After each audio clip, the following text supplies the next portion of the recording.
Muy bien. Bueno, pues retomando el tema que hemos estado compartiendo, el enfoque principal de este tema es que seamos conscientes de que tenemos un mandamiento continuo que es predicar el Evangelio.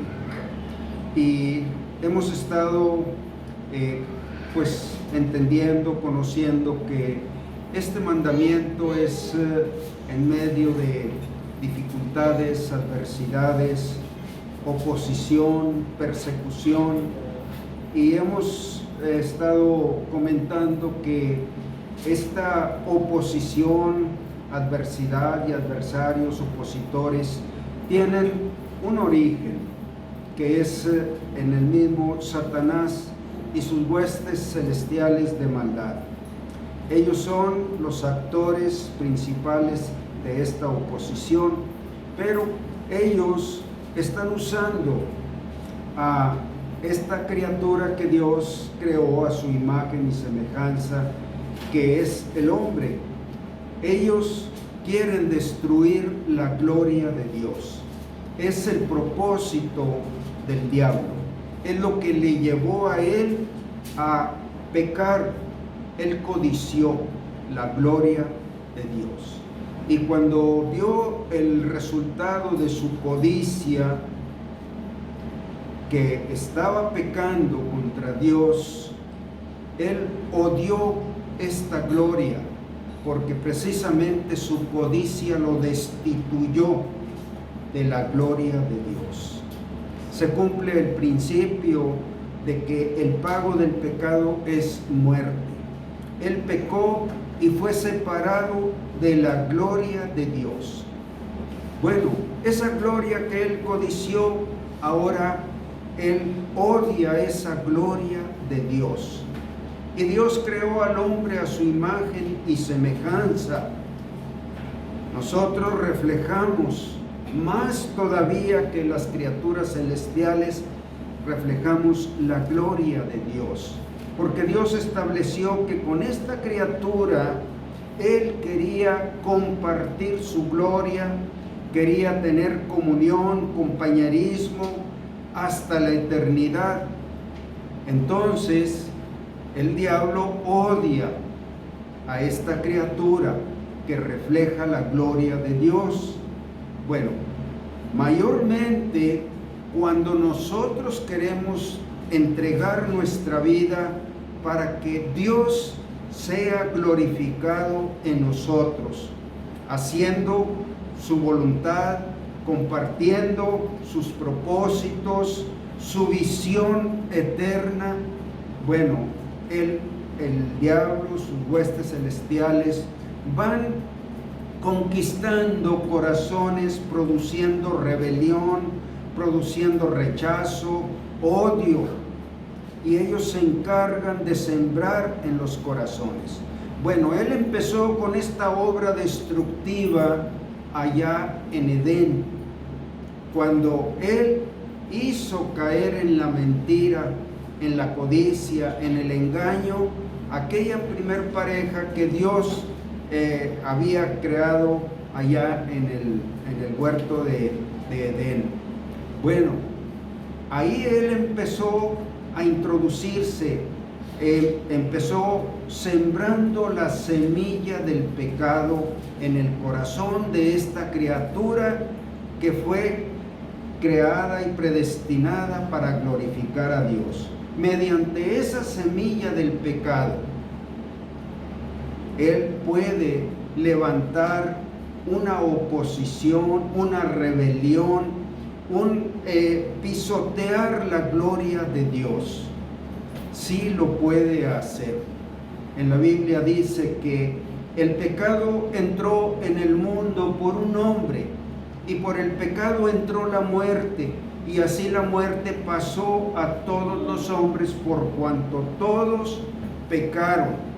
Bueno, Dios no cambió su mente, aunque todos nacemos con una inclinación natural hacia el pecado. Nos complace el pecado porque es la semilla de Satanás, ir en contra de la gloria de Dios.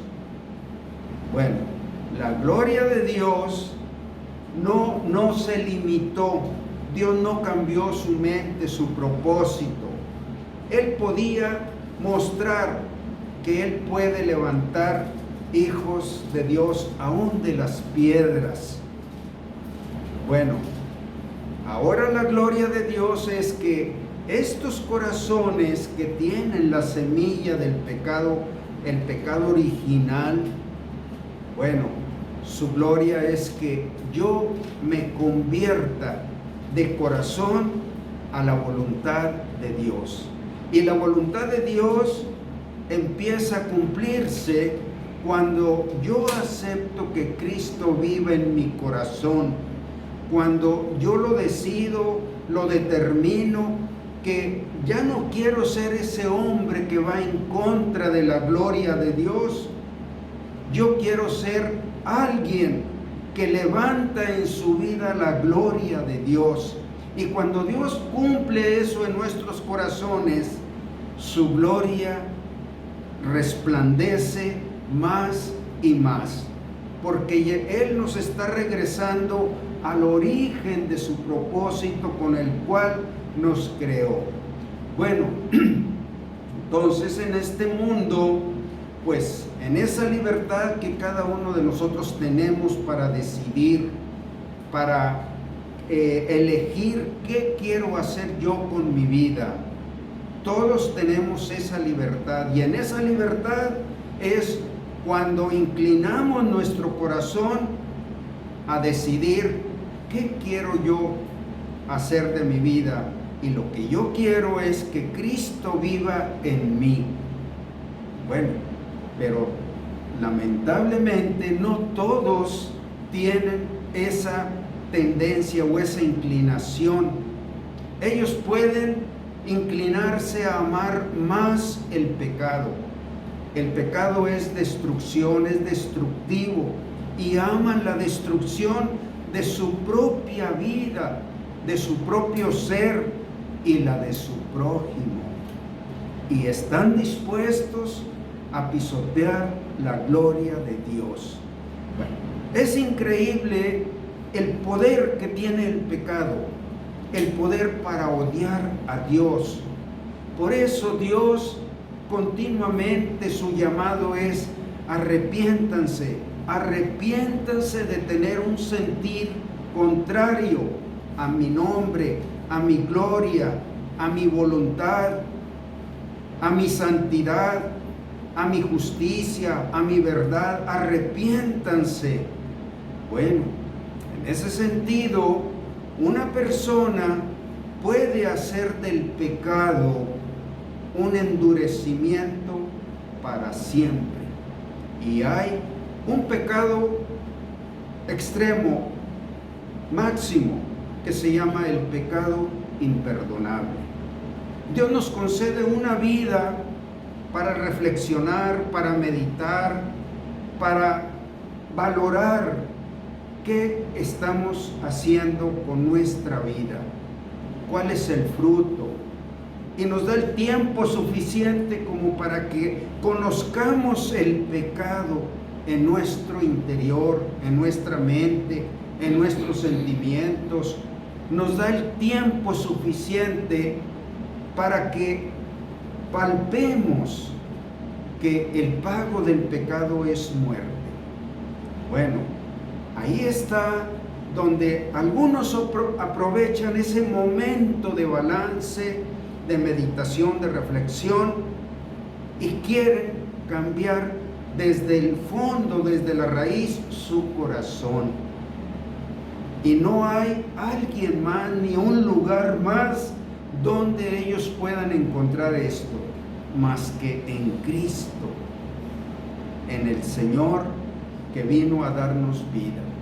Bueno, entonces en este mundo, Satanás hace de aquellas criaturas, el hombre, la mujer, el joven, la señorita, el adolescente, hace un cultivo de pecado, sembrando persuadiendo, suscitando tantas situaciones para que el hombre quiera más y más y más pecado. Bueno, en medio de este escenario que se llama el mundo de los hombres, en ese escenario Dios tiene una obra activa, y esa obra está entregada a aquellos que decidieron darle gloria, los que se convierten a Cristo. En la Biblia se les llama cristianos. Cristianos porque hacen de su vida el modelo perfecto de Cristo. Reflejan todas sus maneras, sus actitudes, sus deseos, de tal manera que todo ese cúmulo de manifestaciones se le llama cristiano. Ser cristiano en la vida diaria. Bueno, hemos estado viendo que a esta criatura que decidió recibir a Cristo y que ahora es un hijo de Dios, Dios le ha encomendado, le ha dado una comisión, que esto que pasó en su vida, el haber entrado a una conversión en su corazón, al desear deshacerse de la antigua naturaleza, le dice: ve y predica estas buenas nuevas que hay para todo aquel que crea en mí.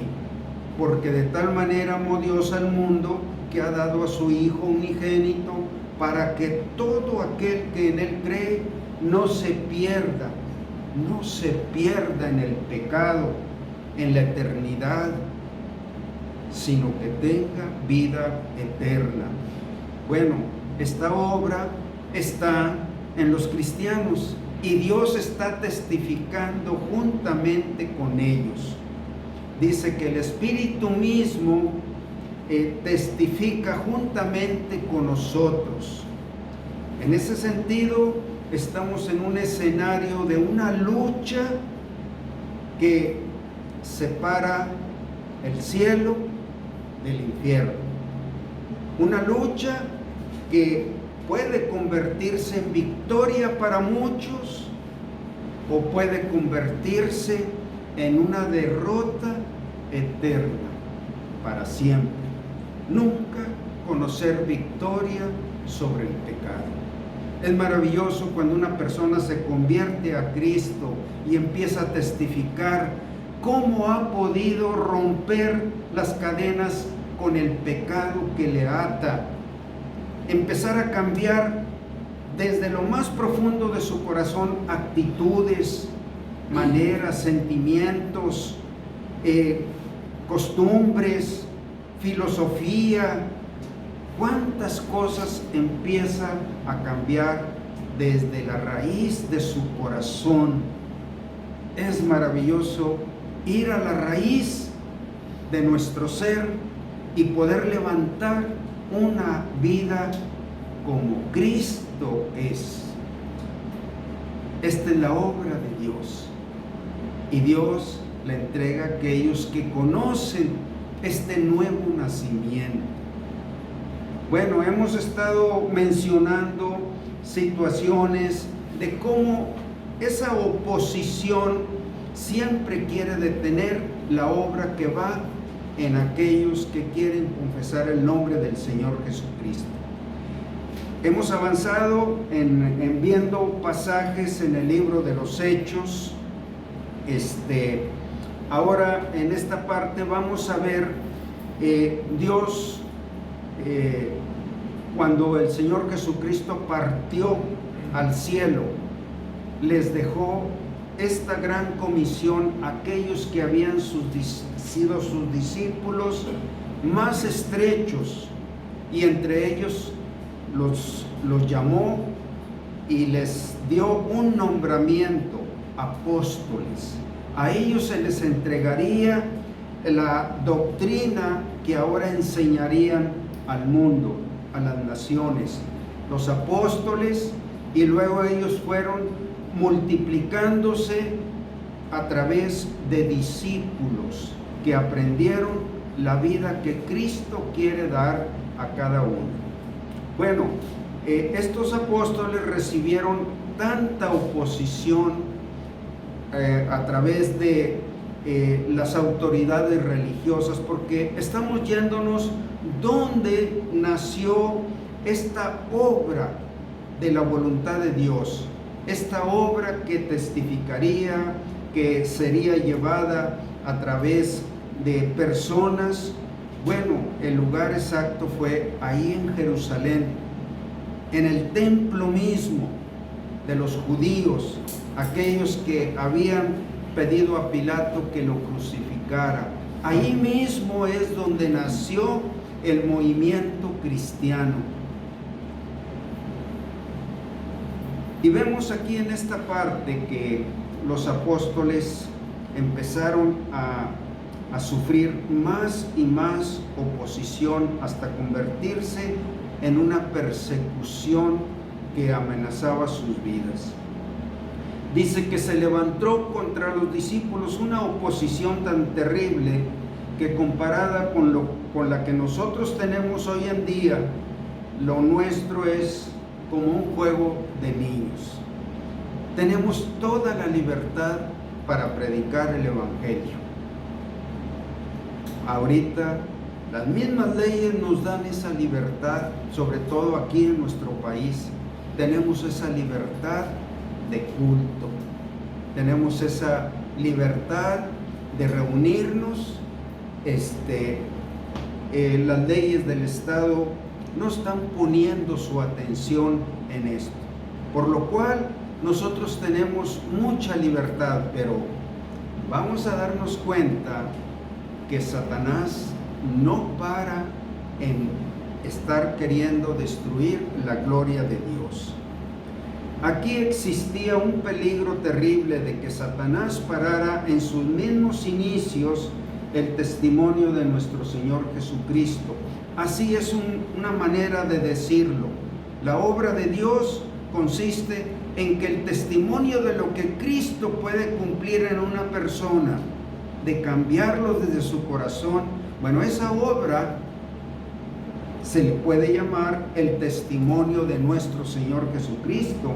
También se le puede llamar la predicación del Evangelio. También se le puede llamar una multiplicación espiritual. Esto es más que un movimiento humano. Es un movimiento que empieza desde el corazón, en espíritu y en verdad. Pero observemos la manera en que respondieron los discípulos. Y vamos a leer este pasaje, Hechos 4, 23 al 30. Ya lo hemos leído, pero solamente para retomar el tema. ¿Quién lo tiene? Dora, por favor. Y puestos en libertad, vinieron a los suyos y contaron todo lo que los principales sacerdotes y los ancianos les habían dicho. Y ellos, habiéndolo oído, alzaron unánimes la voz a Dios y dijeron: Soberano Señor, tú eres el Dios que hiciste el cielo y la tierra, el mar y todo lo que en ellos hay. Que por boca de David tu siervo dijiste: ¿por qué se amotinan las gentes y los pueblos piensan cosas vanas? Se reunieron los reyes de la tierra y los príncipes se juntaron en uno contra el Señor y contra su Cristo, porque verdaderamente se unieron en esta ciudad contra tu santo Hijo Jesús, a quien ungiste, Herodes y Poncio Pilato, con los gentiles y el pueblo de Israel, para hacer cuanto tu mano y tu consejo habían antes determinado que sucediera. Y ahora, Señor, mira sus amenazas y concede a tus siervos que con todo denuedo hablen tu palabra, mientras extiendes tu mano para que se hagan sanidades y señales y prodigios mediante el nombre de tu santo Hijo Jesús. El 31 también, por favor. Cuando hubieron orado, el lugar en el que estaban congregados tembló, y todos fueron llenos del Espíritu Santo, y hablaban con denuedo la palabra de Dios. Sí, ellos habían sido amenazados de muerte. Ellos podían recibir el juicio de la ley por predicar a una doctrina nueva que ellos, el cuerpo de sacerdotes, el poder religioso en sí, no estaban de acuerdo que se predicara el nombre de Jesús, como en el que descansa todas las escrituras. Entonces ellos fueron amenazados de muerte. Y vean ustedes cómo invocan a Dios. Ellos alzaron unánimes la voz y dijeron: soberano Señor, tú eres el Dios que hiciste el cielo y la tierra, el mar y todo lo que en ellos hay. Y ahora, Señor, mira sus amenazas y concede a tus siervos que con todo denuedo hablen tu palabra. ¿Quiénes son ellos para decirnos que no prediquemos en el nombre de tu santo Hijo Jesús? Tú eres el que hiciste el cielo y la tierra. Mira su osadía de amenazarnos que no hablemos en el nombre de tu Hijo. Bueno, ellos están ubicándose en su manera de invocar a Dios. Señor, trata con ellos. Mira su osadía, su atrevimiento, sus amenazas. Nosotros no queremos parar. Concédenos que con todo denuedo hablemos tu palabra. Y dice que ellos fueron llenos del Espíritu de Dios. El espíritu de este testimonio, de este nombre, de esta doctrina. Entonces ellos vencieron momentáneamente aquella oposición, porque no cesó ahí. La solución contra la oposición fue la oración, y la respuesta fue recibir más poder desde lo alto para que la obra de Dios continuara. Bueno, estas palabras reflejan el escenario de esa lucha espiritual. Realmente es la lucha de la luz de la vida contra la lucha de las tinieblas, de la muerte, del pecado, de lo que es contrario a Dios. Aquí estamos viendo ese escenario, y es lo que debemos entender en estos días. Ese escenario está vigente, está activo. Nosotros que hemos aceptado a Cristo, también hemos sido llamados a predicar estas buenas nuevas de salvación, de libertad, de poder, en el nombre de Cristo. Bueno, no solamente son relatos históricos, sino el enfoque es que veamos esta lucha espiritual, pero también que veamos la victoria del poder. El poder de Dios está a nuestro favor, a nuestra disposición. Él dijo: recibiréis poder cuando venga sobre ustedes el Espíritu Santo, y entonces ustedes van a ser mis testigos aquí en Jerusalén, en Judea, en Samaria y hasta lo último de la tierra. Nadie los puede parar.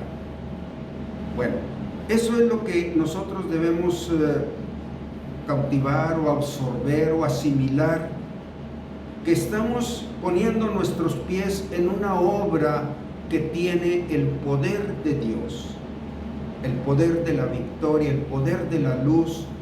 La luz en las tinieblas resplandece, las tinieblas no prevalecieron contra la luz.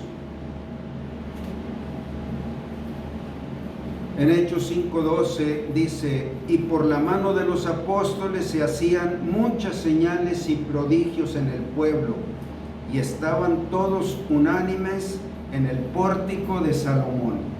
Bueno, este versículo dice que estaban ahí en el templo, y la gente del pueblo venía a oírles a ellos, y este pueblo eran los judíos, que no tenían otra opción más que el judaísmo que les enseñaban, una religión de esclavitud bajo el yugo de la ley, bajo el yugo de las tradiciones. Era una ley de muerte, porque el que no haga estas cosas morirá por ellas. Entonces, ahí en el pórtico de Salomón venían a oír este mensaje de libertad, de poder, con un libertador que tenía el poder de lo alto. Eso es lo que nosotros, donde nosotros debemos establecernos, ubicarnos, que no es una obra encaminada, encomendada según nuestras capacidades, sino que Dios estará haciendo el poder para que su obra llegue a todos los corazones. Y dice, y de los demás, ¿quiénes? Los que eran contrarios. Y de los demás, ninguno se atrevía a juntarse con ellos, mas el pueblo los alababa grandemente. ¿Dónde estaba la voz de Dios? ¿Dónde estaba el Espíritu de Dios? ¿Dónde estaba el testimonio de Dios? ¿Dónde estaba la gloria de Dios? En la obra que ellos estaban predicando. Y el pueblo se daba cuenta que ahí era donde estaba Dios. El templo ya no era aquel gran edificio. El templo era este grupo de cristianos. Ahí estaba la presencia de Dios. Ahí estaba el poder de Dios. Bueno, las autoridades religiosas estaban pensando, pues nos van a dejar sin gente. Ahora ya no necesitan este templo, ya no necesitan a nosotros como sacerdotes.